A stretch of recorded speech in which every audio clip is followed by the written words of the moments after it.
So the question is this, I guess, who's holding Steve accountable if he was not accountable to any local community? This is okay. We're talking about a person here who was popular within the Reformed camp as a preacher, a teacher, an expositor of the word, and they're asking the question of who holds him accountable.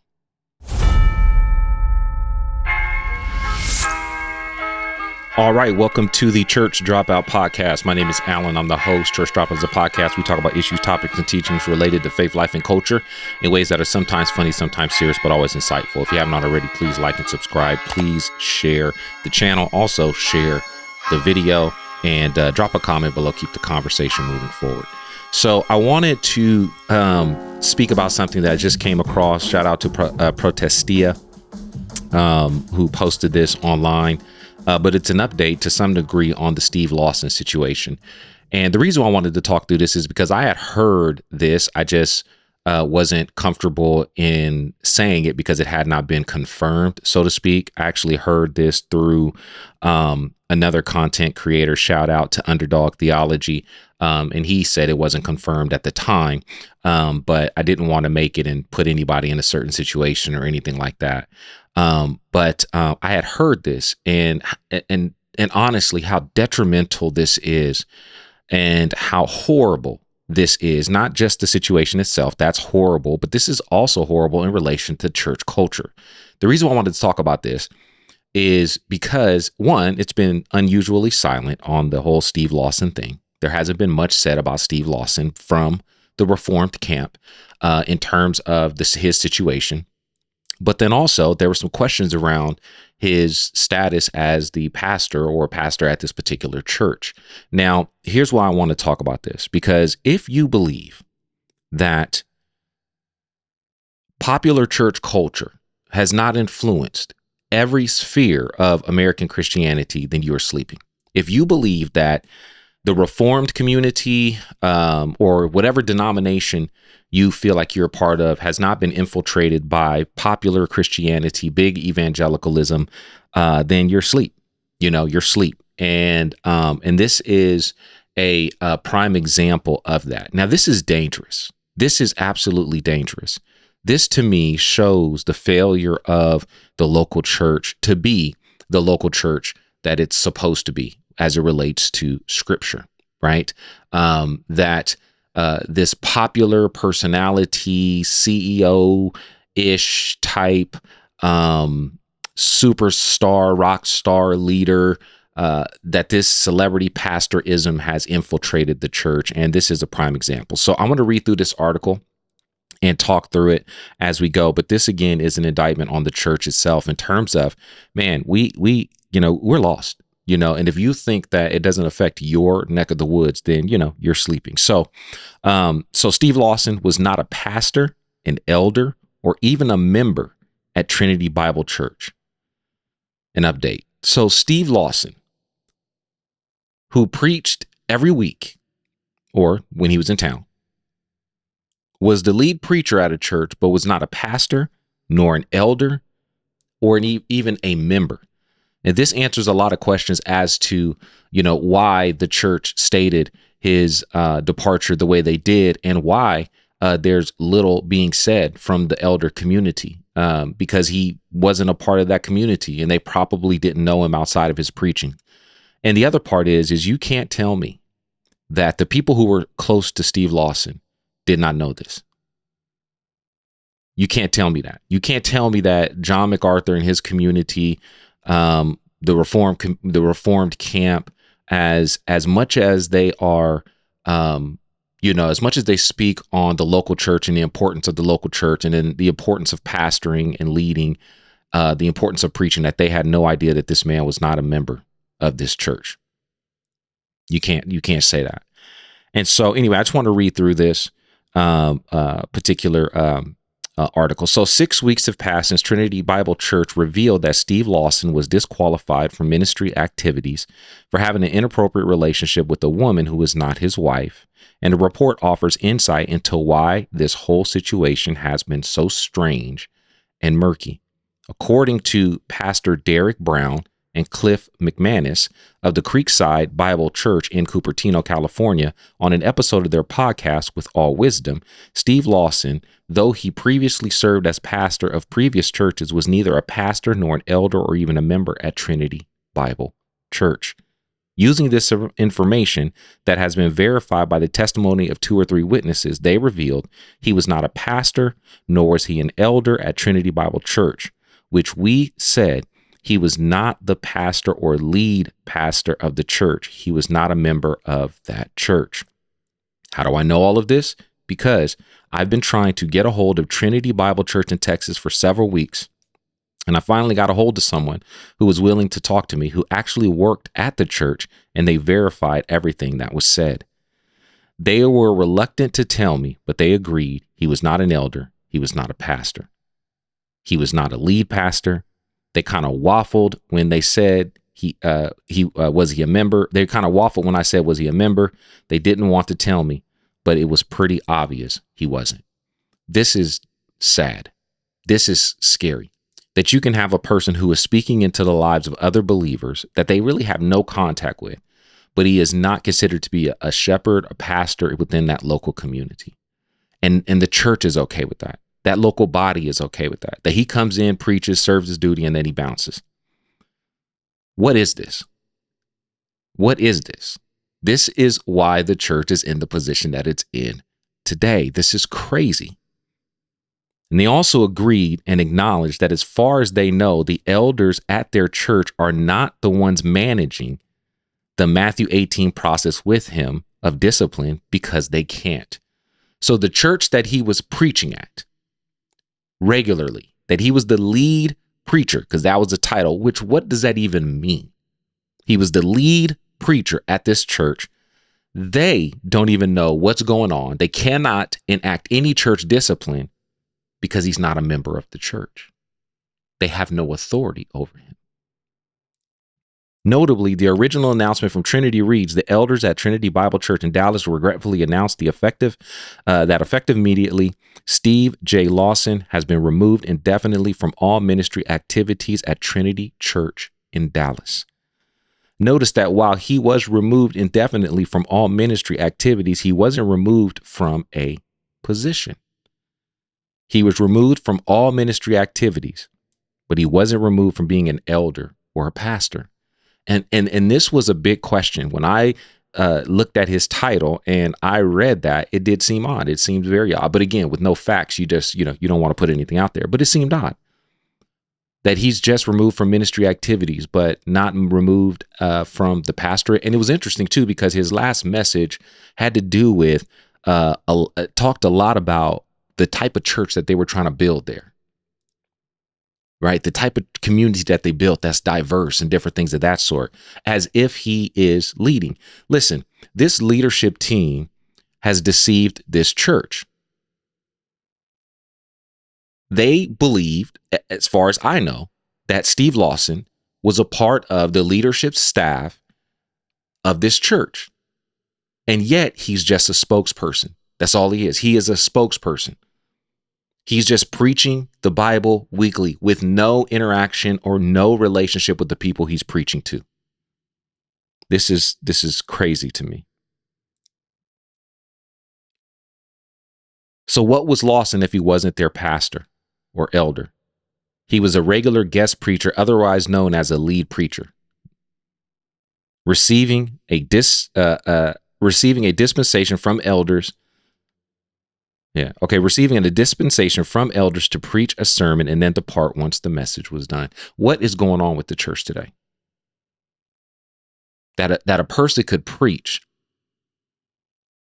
speak the word of God into people's lives, and then just leave, have no interaction with the people that were preached to. This is why, one, preaching is not biblical. The form of preaching that we do is not biblical. But pastors and elders are people who are deeply entwined with the community. And this man was a hired preacher who came in and left once he's done. And this is the indictment as well. Look, he's on staff. Or he's on the website. He's on the website as a lead preacher. As the lead preacher. This is why I say, man, the people there probably didn't even know this. They probably assumed that he was on staff or an elder, or even treated him as such. What we know now is Steve Lawson didn't want to be a pastor. He was a pastor for 2 previous churches that didn't go well. There was a division there at the church there was a division. There were church splits. It's kind of an ugly history. And then he got to a point and said, I don't want to be a pastor. And they honored his wishes. And he just was a teacher. He was a guest teacher at all these places, guest teacher at Ligonier and at Trinity Church. So he didn't want to pastor. He just wanted to talk. This is incredible. This is the state of the church today. He didn't want to pastor people. He just wanted to talk.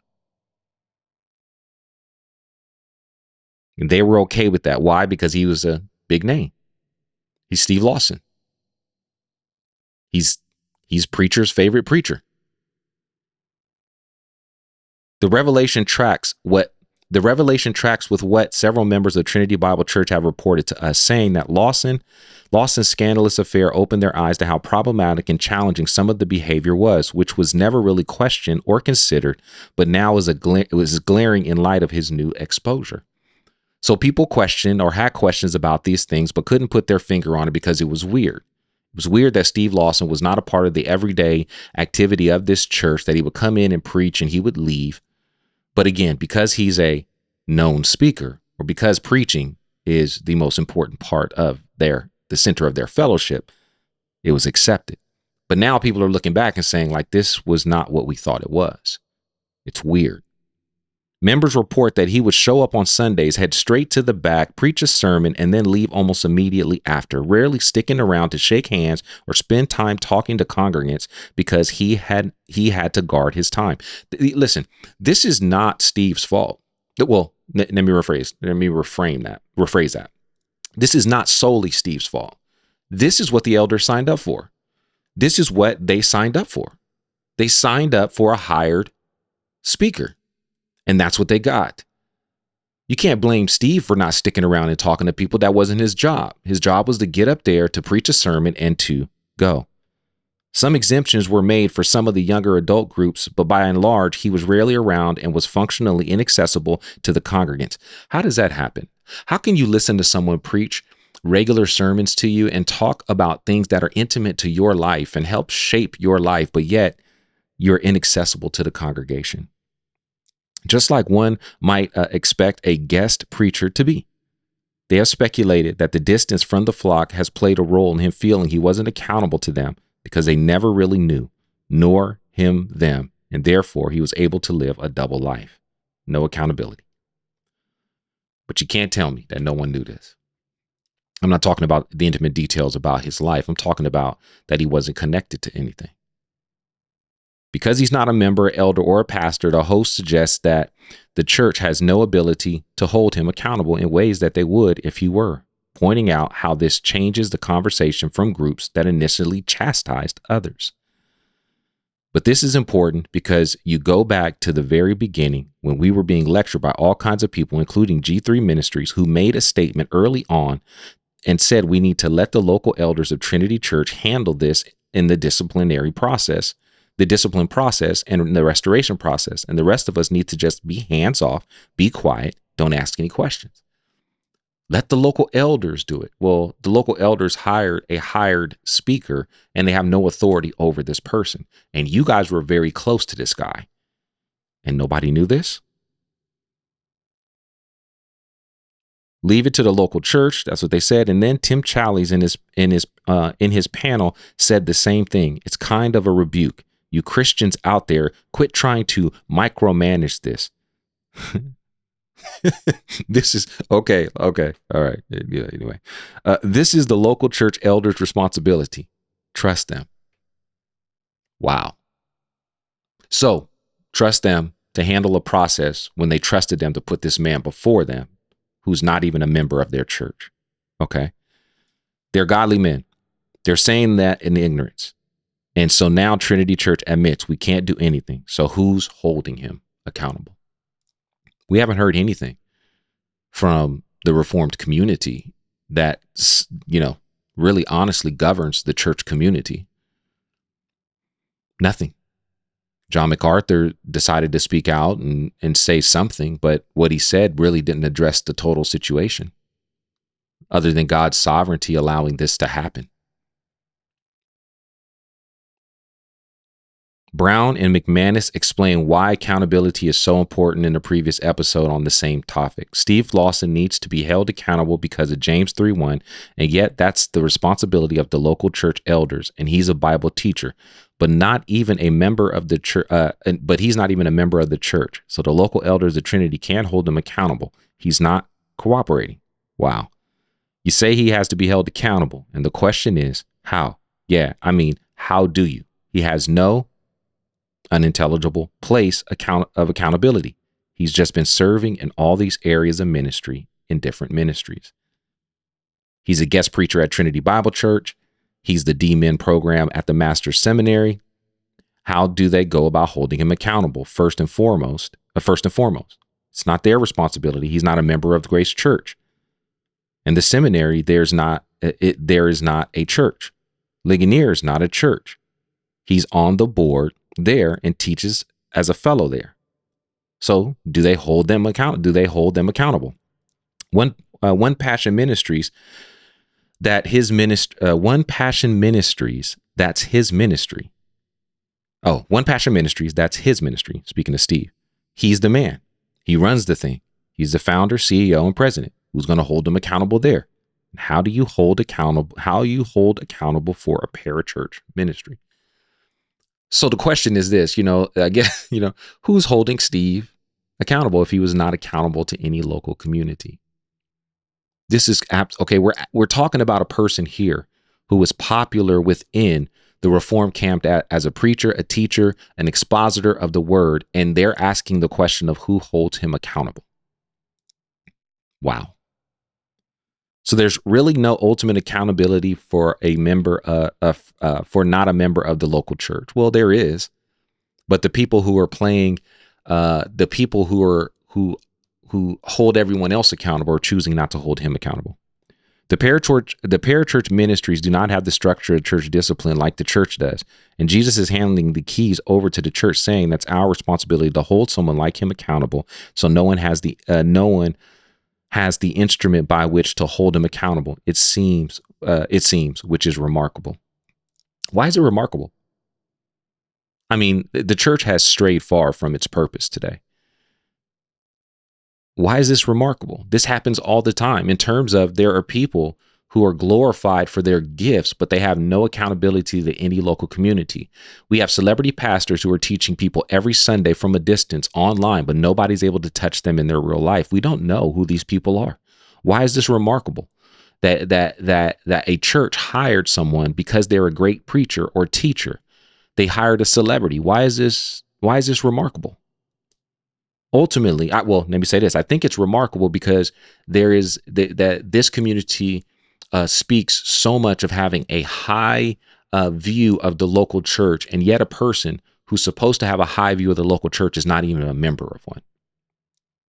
So again, accountability for the body is not accountability for the leadership.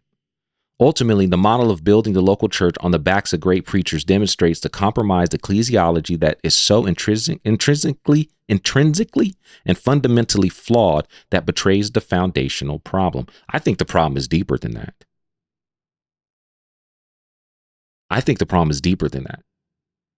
As you know, we here at Church Dropout talk about the church is obsessed with form, but has lost its essence. The fact that the church is a building that Christians gather at ultimately feeds into this idea that you need to keep people coming back. And how else do you keep people coming back? By having great guest preachers, having people who are popular. This whole notion that I'll preach at your church all the time, but I won't be your pastor, suggests Trinity Bible Church's faulty ecclesiology is at least partially, if not significantly, to blame in this kind of situation. And explains why they are so seemingly and so reticent to speak up now. That's true. But it goes deeper than that. How is he able to teach at all these places, right? And he's not a member of a church. I'm very sure that at Master's Seminary and with Ligonier, in order to be a part of any programs that have to do with that you have to prove that you're a member of a local church. I'm sure of that.